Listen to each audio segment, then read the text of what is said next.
तेच म्हणणारा चिल्लर कोरटकर आता पोलिसांनी प्रश्नांचा भडीमार करताच पोपटासारखा बोलू लागलाय।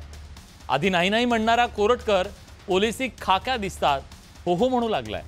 कोरटकरच्या कबुलीमुळे त्याचे पाय आणखी खोलात गेल्याचं समोर येतं। चिल्लर कोरटकरचा कबुलीनामा। तो मी नव्हेच पासून आता मीच तो। इंद्रजित सावंतांना कोरटकरचाच फोन। मोबाईल डेटा ही डिलीट केल्याची कबुली। होय, इंद्रजित सावंत यांना मीच कॉल केला होता आणि त्यानंतर मोबाईलचा डेटा ही डिलीट केला।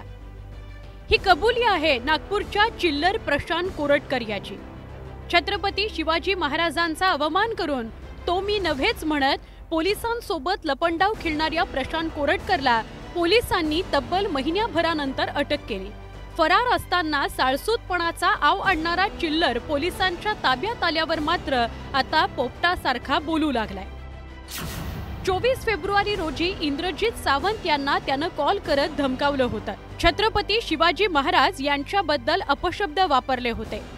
मोबाईलमधील डेटा मीच डिलीट करून पाठवला अशी कबुली प्रशांत कोरटकरनं दिली आहे। सुरुवातीला कोरटकर विरोधात जुना राजवाडा पोलीस ठाण्यात गुन्हा दाखल होताच तो फरार झाला होता। तेलंगणातून चेन्नईला पळून जाण्याच्या तयारीत असताना त्याला मंचरियाल या रेल्वे स्टेशन परिसरातून पोलिसांनी बेड्या ठोकल्या। कोल्हापुरात त्याला अटक करून आणल्यावर शिवप्रेमींनी चांगलाच संताप व्यक्त केला। न्यायालयानं कोरटकरला 3 दिवसांची पोलीस कोठडी दिल्यावर त्यानं त्याच्या कृत्याची कबुली दिली।